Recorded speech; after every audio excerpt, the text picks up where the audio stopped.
वो सर पे हाथ रख दे तो हिम्मत आ जाए, वो सर पे हाथ रख दे तो हिम्मत आ जाए, माँ जो मुस्कुराए तो जन्नत मिल जाए। Mother and motherland are more precious than heaven even. आप सभी को श्याम शर्मा का नमस्कार। आज इस वीडियो में प्रेजेंट पार्टिसिपल का ये दूसरा वीडियो है। इसमें आज हम पढ़ने जा रहे हैं कि वर्ब का आईएनजी जो प्रेजेंट पार्टिसिपल तब होगा जब ये एडजेक्टिव का काम करेगा, और जब ये एडजेक्टिव हो गया तो पार्टिसिपल मतलब एडजेक्टिव, तो कोई भी एडजेक्टिव हो, एडजेक्टिव फ्रेज हो, पार्टिसिपल हो या पार्टिसिपल फ्रेज हो, ये उसी नाउन या प्रोनाउन को डिस्क्राइब करता है जिसके नज़दीक है। अगर हमें सब्जेक्ट को डिस्क्राइब करना है तो पार्टिसिपल सब्जेक्ट के पास रखना होगा। अगर ऑब्जेक्ट को डिस्क्राइब करना है तो पार्टिसिपल को ऑब्जेक्ट के पास रखना होगा। और अगर हम ऐसा नहीं करेंगे तो पार्टिसिपल अपने स्वभाव, बस जो इसका स्वभाव है अपने नज़दीक वाले नाउन को डिस्क्राइब करना, ये तो करेगा, लेकिन उस वाक्य का अर्थ बिल्कुल बदल जाएगा और वो वाक्य पूरी तरह से गलत हो सकता है। तो अगर आपको सब्जेक्ट को डिस्क्राइब करना है तो पार्टिसिपल या एडजेक्टिव फ्रेज को सब्जेक्ट के नज़दीक रखना है, और अगर आपको ऑब्जेक्ट को डिस्क्राइब करना है तो पार्टिसिपल या पार्टिसिपल फ्रेज या एडजेक्टिव फ्रेज को ऑब्जेक्ट के पास रखना है। अगर ऐसा हम नहीं करते तो सही से अगर हम रिलेट नहीं कर पा रहे हैं, मिस रिलेट कर रहे हैं, यही डैंगलिंग होता है, यही गलत होता है। यही आज हम इस वीडियो में पढ़ने जा रहे हैं। बट दोस्तों, आज मैं दो शब्दों को रखना चाहता हूं माँ के बारे में। माँ जो प्यार और त्याग की एक ऐसी प्रतिमूर्ति है कि जिनके प्यार और त्याग के बल पे ही कोई भी व्यक्ति या कोई भी व्यक्ति बड़ी से बड़ी सफलता की कहानी लिखता है। इनके आशीर्वाद के बिना कोई भी सफलता अपूर्ण है, बेईमानी है। माँ के बारे में एक शायर ने बहुत लंबा चौड़ा शायरी करते हुए बहुत सारी बातें लिखी। उसमें लास्ट के जो दो लाइन है माँ के बारे में ही लिख के पूरा किया, जो मुझे याद है, जो मैं आपके सामने कहना चाहता हूँ और आपसे शेयर करना चाहता हूँ। वो दो शब्द थे कि मुद्दतों बाद मयस्सर हुआ माँ का आंचल, मुद्दतों बाद मयस्सर हुआ माँ का आंचल। भागम भाग में कहीं भी चैन सुकून नहीं मिला। मुद्दतों बाद मयस्सर हुआ माँ का आंचल, मुद्दतों बाद मुझे नींद सुहानी आई। इतनी आसानी से मिलती नहीं फन की दौलत, इतनी आसानी से मिलती नहीं फन की दौलत, ढल गई उम्र तो गजलों में जवानी आई। यानी कि माँ की कुर्बानी और माँ का त्याग और माँ का प्यार बचपन से हम लोग महसूस करते हैं। जब हम छोटे बच्चे होते हैं, जब से हमारा याददाश्त हमें सपोर्ट करता है, याद होता है कि जब छोटे थे माँ नहलाती थी, कपड़ा पहनाती थी, बालों में कंघी करती थी, काजल लगाती थी। हर समय माँ की आंखों में एक सपना तैरता रहता है, हर समय, चाहे आज की माँ हो या कल की माँ हो या आने वाली। माँ का स्वरूप कहते हैं ना कि उसको नहीं देखा हमने मगर, पर उसकी जरूरत क्या होगी, ऐ माँ तेरी सूरत से अलग भगवान की सूरत क्या होगी। यानी माँ जो है वो माँ है, और उन माँ के आंखों में जो सपना होता है, आपके बालों में कंघी करते समय, नहलाते समय, टिफिन बॉक्स आपके बैग में रखते समय, कि ये मेरा लाल है और ये मेरा लाल बड़ा होके सिर्फ मेरा लाल नहीं रहेगा, इस देश का, इस समाज का लाल कहलाएगा, और मेरा लाल एक दिन लाल किला पे लाल झंडा फहराएगा। तो उन माँ के आंखों में जो तैरते हुए सपनों को पूरा करने के लिए जो हिम्मत और आत्मविश्वास की जरूरत है, और वो सारी प्रेरणा हमें कहीं और से नहीं, माँ के प्रेम से ही मिलता है। वो अल्टीमेट सपोर्ट है जो हमेशा आपके लिए एकादशी, द्वादशी, त्रित, व्रत, बहुत तरह के उपवास रखती हैं, और उन सारे माँओं की आंखों को, सपने को पूरा करने के लिए जो हिम्मत और जो हमें एक आत्मविश्वास की ज़रूरत है, और माँ को भी भरोसा दिलाना है कि माँ तुम्हारे ज़िंदगी के अंदर में ही तुम्हें वो सारे सुख दूंगा जिसका तुमने सपना देखा है। इस पे एक गाना जो माँ के लिए मैं आपके साथ शेयर करना चाहता हूँ, बहुत ही मेरे लिए टची है और अल्टीमेट सोर्स या सपोर्ट जो है मदर है, भगवान का रूप धरती पे वही है। हमें अपने माँ को एश्योरेंस देना है कि मैं तुम्हारे लिए हर एक सपना पूरा करूँगा तुम्हारे जीते जी, बहुत कम समय में। इस पे मैं एक बात कहना चाह रहा हूँ माँ के एश्योरेंस के लिए, जो हर माँ के लिए आपको कहना है, अपने अपने माँ के लिए तो जरूर ही कहिए। बच के अपने घर से सुख जाएगा कहाँ, बदलेगा नसीबा एक रोज मेरी माँ। बच के अपने घर से सुख जाएगा कहाँ, बदलेगा नसीबा एक रोज मेरी माँ। तेरी खुशी मेरी खुशी, गम तेरा मेरा गम, तेरे लिए तेरी कसम लूंगा मैं 100 जन्म।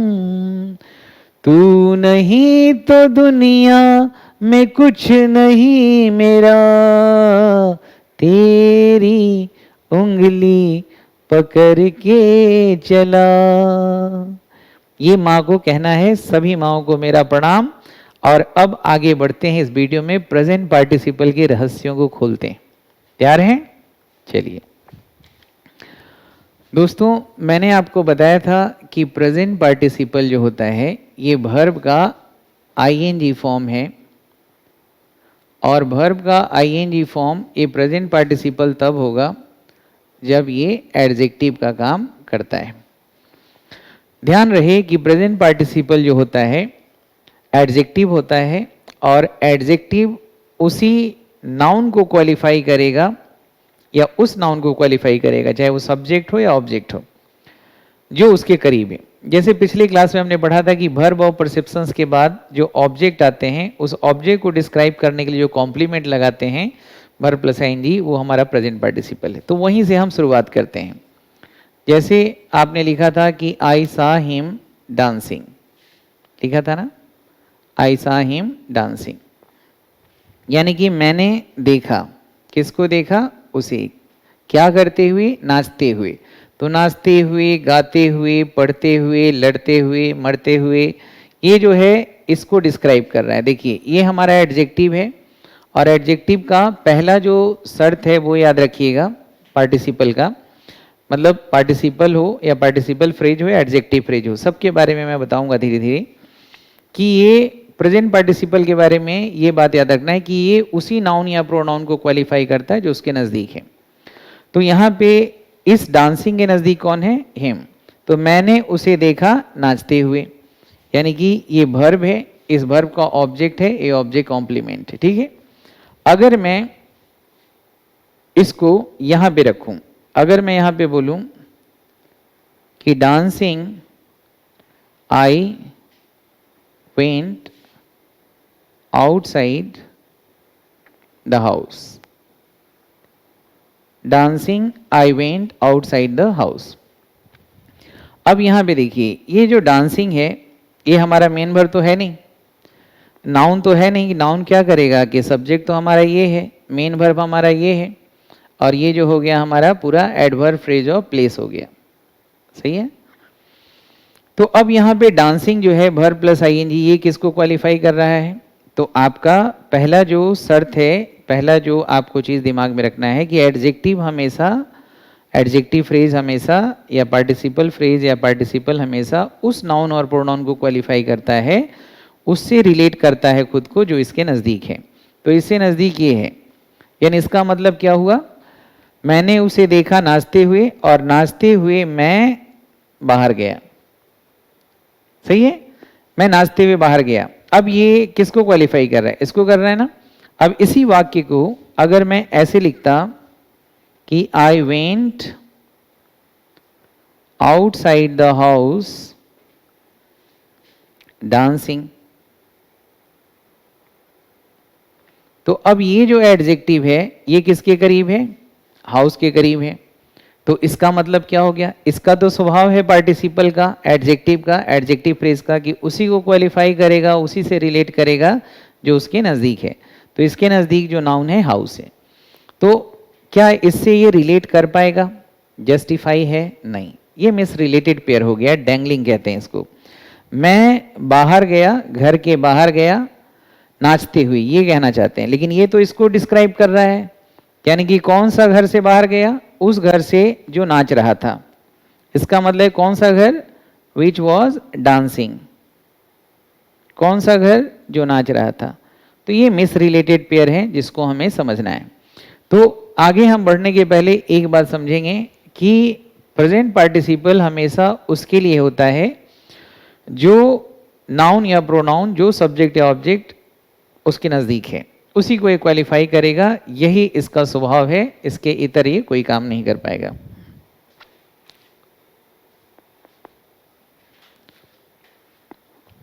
और एग्जाम्पल से समझिए इसको धीरे धीरे।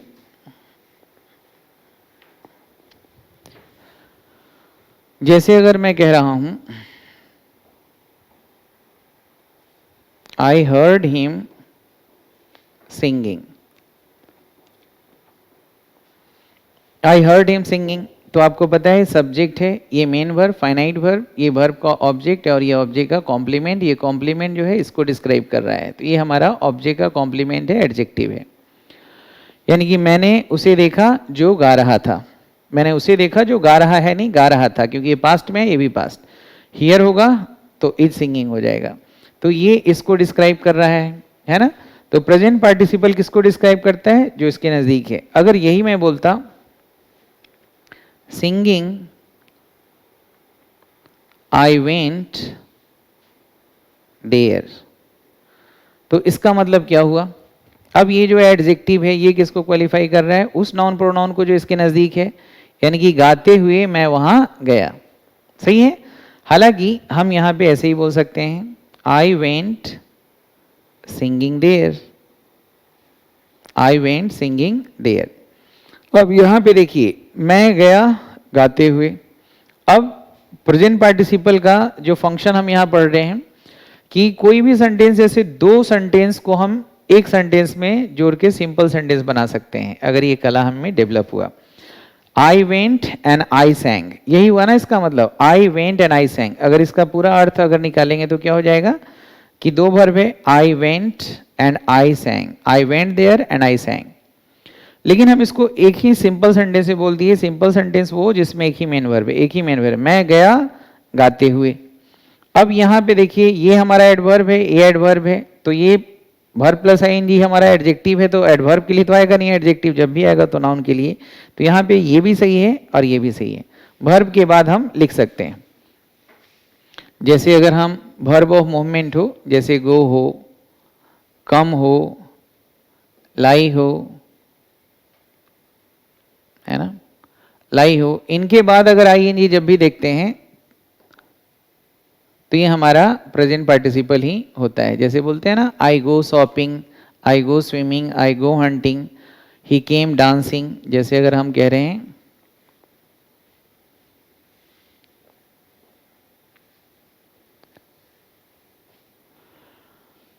अगर हम यहां पे कह रहे हैं कि ही केम स्माइलिंग,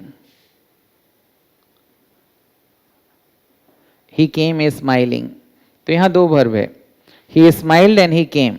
अब यहाँ पे देखिए वह आया, यहाँ कैसे आया? मुस्कुराते हुए आया, या हम इसको ऐसे ही बोल सकते हैं smiling he came.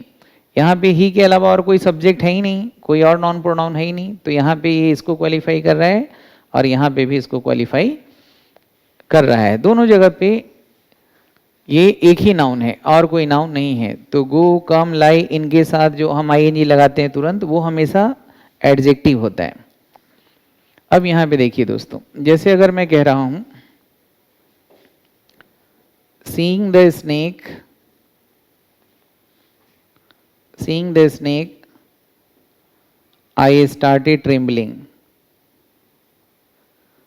Seeing the snake I started trembling.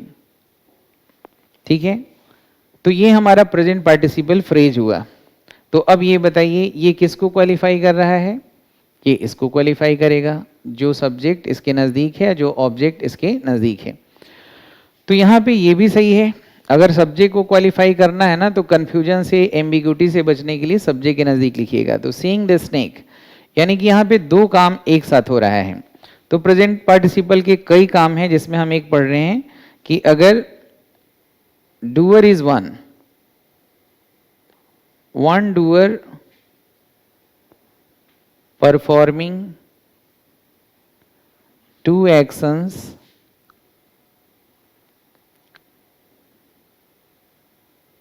at the same time, मतलब एक ही समय में एक ही व्यक्ति अगर दो कार्य को कर रहा है, तो यहाँ पे इस वाक्य में, यहाँ पे सिंपल सेंटेंस है क्योंकि ये हमारा तो एडजेक्टिव है और ये हमारा मेन वर्ब है, ये हमारा सिंपल सेंटेंस है। इसी वाक्य को अगर हम तोड़ के कहें तो ऐसे कह सकते हैं, आई सा द स्नेक, तो इसमें सा हो गया main verb, and I started trembling, तो स्टार्टेड हो गया यहाँ पे मेन वर्ब। तो ये दो सेंटेंस है। अब दोनों सेंटेंस को जोड़ के हमने एक कर दिया कि seeing the snake I started trembling. तो इसमें दोनों में ना मतलब गैप नहीं है, मतलब दोनों में टाइम गैप नहीं है, एक ही टाइम फ्रेम में दोनों हो रहा है। यानी इसका मतलब ये हो गया, सही तरीके से समझना है तो, कि एज सुन एज आई सा the snake I started trembling.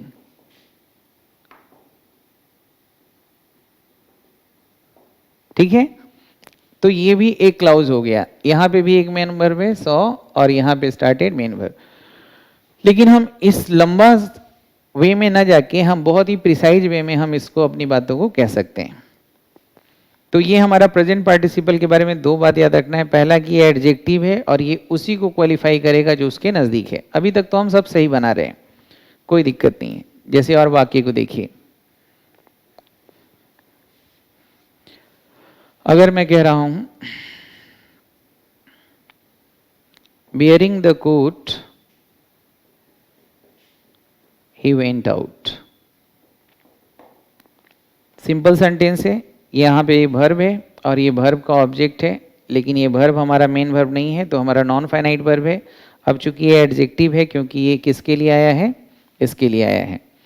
कौन कोट पहना, देखिए डूअर एक है, डूअर एक है, लेकिन एक्शन यहाँ पे जो है ना दो है। एक एक्शन हो गया ये, तो उसके लिए भी हम प्रेजेंट पार्टिसिपल का यूज कर रहे हैं। कई वीडियोज में हम धीरे धीरे समझाएंगे। तो इसके लिए भी हम यूज करते हैं कि जब हमें एक व्यक्ति दो एक्शंस को कर रहा है और दोनों साथ साथ हो रहा है एक ही समय में, उसके लिए करते हैं। हम इसको दो वाक्य में ना बोल के एक ही वाक्य में पिरो सकते हैं। बियरिंग द कोट, यानी कोट पहन के वह बाहर गया, दोनों काम लगभग एक ही साथ हुआ है। सीइंग द स्नेक, सांप को देखते ही मैं कांपने लगा, दोनों घटना एक साथ हुआ। सांप देखने वाला डूअर एक है, यहां भी देखिए एक ही डूअर है, और ये एक्शन एक ये हो गया और दूसरा एक्शन ये हो गया, कांपने लगना।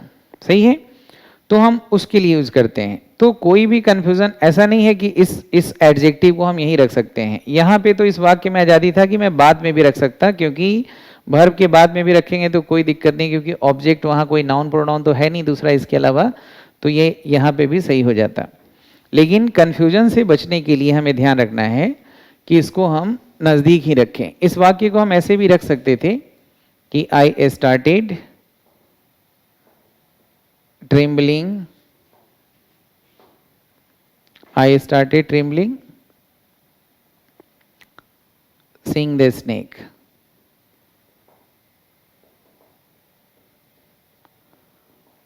ये हो गया हमारा पार्टिसिपल फ्रेज। ये वर्ब प्लस नाउन या वर्ब प्लस एडवर्ब मिलके पार्टिसिपल फ्रेज बन जाता है, वर्ब का ईएनजी फॉर्म। तो इसके पहले कोई और नाउन नहीं है और ये इस वर्ब का ऑब्जेक्ट है, इसके बारे में ये बात नहीं है, ये बात इसी के लिए हो रहा है। तो ये भी सही है और ये भी सही है, लेकिन हो सकता है कि बच्चों को समझने में दिक्कत हो या किसी को पढ़ने वाले को, तो नज़दीक में रखना ज़्यादा अच्छा है। अतः यहाँ हमने सब्जेक्ट को अगर डिस्क्राइब करना है सब्जेक्ट के नज़दीक रखिए, ऑब्जेक्ट को डिस्क्राइब करना था तो हम लिख रहे थे आई सा हिम डांसिंग, आई सा him singing, I noticed him playing, I observed him playing, I smelled something burning. जैसे यहाँ देखिए कुछ एग्जाम्पल, जैसे अगर हम कह रहे हैं आई स्मेल्ड समथिंग बर्निंग, आई स्मेल्ड समथिंग बर्निंग, तो यहां पे देखिए मैंने स्मेल किया, ये हमारा वर्ब ऑफ परसेप्शन है, मेन वर्ब है, फाइनाइट वर्ब है। क्या स्मेल किया? कुछ, क्या? जलते हुए। तो ये हमारा प्रेजेंट पार्टिसिपल है, एडजेक्टिव है, और एडजेक्टिव नजदीक वाले कर रहा है। क्या जल रहा था? समथिंग, ठीक है ना। लेकिन अगर मैं यहां पे बर्निंग पहले बोलूं, burning he came out the house, तो अब यहां पे आप क्या इस बात को समझ पा रहे हैं कि ये जो बर्निंग जो प्रेजेंट पार्टिसिपल है किसको क्वालिफाई कर पाएगा? जो इसके नजदीक है। इसका मतलब क्या हुआ? जलते हुए मैंने कुछ सूंघा। और यहां क्या है? जलते हुए वह घर से बाहर भागा। कौन बाहर आया? वह। कौन जल रहा था? वह। तो ये बर्निंग इसको डिस्क्राइब करेगा। तो प्रेजेंट पार्टिसिपल की जो विशेषता है, जो फीचर है, जो ट्रेट है, वो ये है कि ये उसी को क्वालिफाई करेगा जो इसके नजदीक होता है। सही है कि नहीं? इसको हमें ध्यान रखना है। अब इस पे बहुत सारी गलतियां हो सकती हैं। हो सकता है कि हम जो जानकारी है उसको हम रिलेट सही से ना कर पा रहे हैं, मिस रिलेट कर रहे हैं, डैंगलिंग कर दे रहे हैं।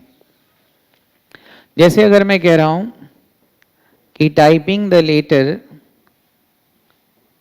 अब इस चीज को हम आगे बढ़ाएंगे, धीरे धीरे आगे बढ़ाएंगे, इसके लिए बहुत सारी जानकारी आपको धीरे धीरे मिलेगी।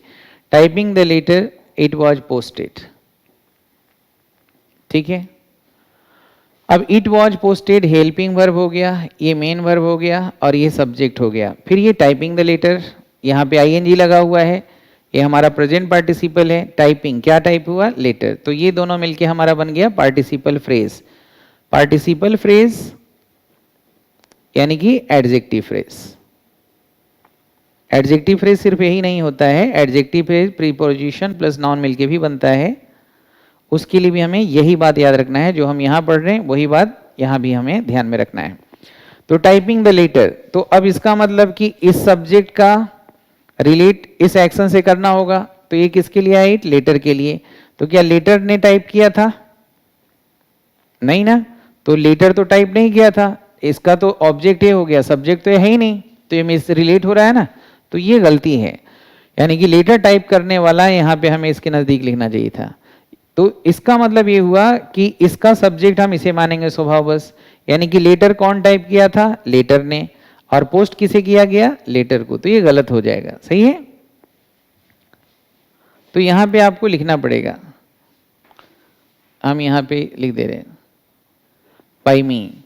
अब यहां पे हम यही लगाते, typing the letter I posted it. अब यहां पे सही है, ठीक है।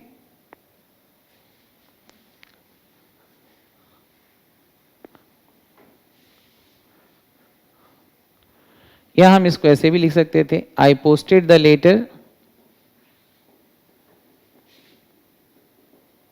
Typing it.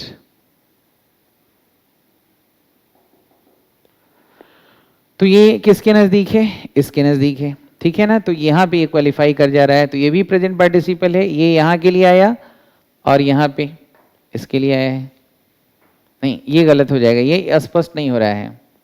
बीइंग टाइप्ड, यहां पे बीइंग टाइप करते तो वो पार्टिसिपल का एडजेक्टिव बन जाता।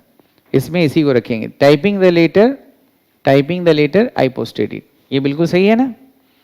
अब ऐसे ही अगर हम आपसे कहें कि स्टैंडिंग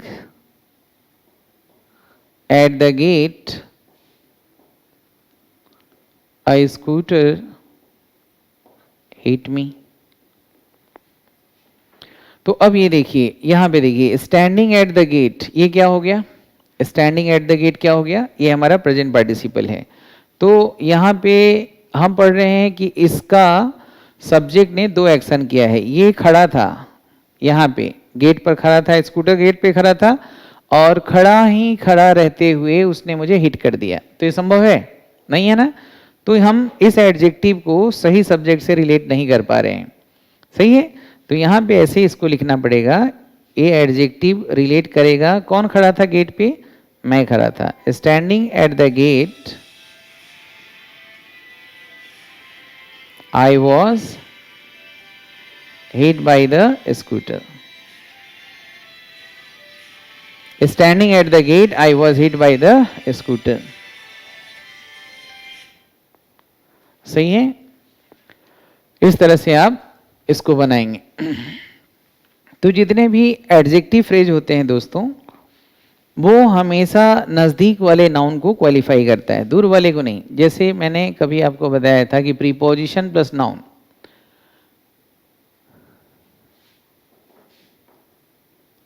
प्रीपोजिशन प्लस नाउन, ये हमारा एडजेक्टिव या एडवर्ब फ्रेज बनता है। वर्ब के लिए है तो एडवर्ब, नहीं तो एडजेक्टिव। ये पार्टिसिपल फ्रेज से अलग है, लेकिन ये है एडजेक्टिव फ्रेज, ठीक है ना, ये एडजेक्टिव फ्रेज है। तो at the age of 9 my father give me a bicycle, ठीक है। At the age of 9 my father give me a bicycle, ठीक है। अब इसका मतलब क्या हुआ, जरा आप गौर करिए। अगर ये एडजेक्टिव है तो इसका मतलब 9, तो अगर हम इसको एडजेक्टिव फ्रेज बोल रहे हैं तो अगर preposition plus noun, adjective adverb, दो फ्रेज बनता है। यहाँ पे अब चूंकि यहाँ नाउन को क्वालिफाई कर रहा है, किस नाउन को क्वालिफाई करेगा, इसको। तो इसका मतलब कि ये जो रिलेट हो जाएगा ना, इससे हो जाएगा कि 9 साल का उम्र किसका था, मेरे पिता का। तो मेरे पिता का उम्र 9 साल का था, उस समय उन्होंने मुझे एक साइकिल दिया था। तो जब पापा 9 साल के थे तब तो मेरा अस्तित्व भी नहीं होगा, तो ये मिस रिलेट हो रहा है। तो सही इसको हमने एडजेक्टिव फ्रेज को या पार्टिसिपल फ्रेज को उसके नज़दीक रखना है जिसको हमें रिलेट करना है। तो सही क्या हो जाएगा, हम इसको ऐसे लिख सकते हैं, at the age of 9 I was given a bicycle by my father, ठीक है। तो अब ये एडजेक्टिव किसको क्वालिफाई करेगा, इसको। तो इस पैटर्न पे आप सोचने का प्रयास करिए। और मैं जो आपका कंप्लीट इंग्लिश कोर्स दे रहा हूँ उसमें सारा ग्रामर का रिकॉर्डेड क्लास है और लाइव रोज हम देते हैं प्रैक्टिस के लिए। तो इससे बढ़िया आपको और कोई मौका नहीं मिलेगा जहां 2000 में पूरा ग्रामर वो कैप्स का रिकॉर्डेड और प्रैक्टिस के लिए रोज 1 घंटा आपको मिले। तो आप जितना ज़्यादा से ज़्यादा हो सके श्याम शर्मा क्लासेस को ऐप को प्ले स्टोर से डाउनलोड करें और कंप्लीट इंग्लिश कोर्स का एंजॉय करें। 7 महीना अनलिमिटेड वॉच। किसी दिक्कत के लिए आप कॉल कर लेंगे 9599614791 पे। और बाकी यहाँ से अगले वीडियो में प्रेजेंट पार्टिसिपल के बारे में और बताऊंगा कि प्रेजेंट पार्टिसिपल कारण मतलब रीजन को कैसे एक्सप्लेन करता है, ये बात मैं अगले वीडियो में बनाऊंगा। आज के लिए इतना ही। जय हिंद, जय भारत।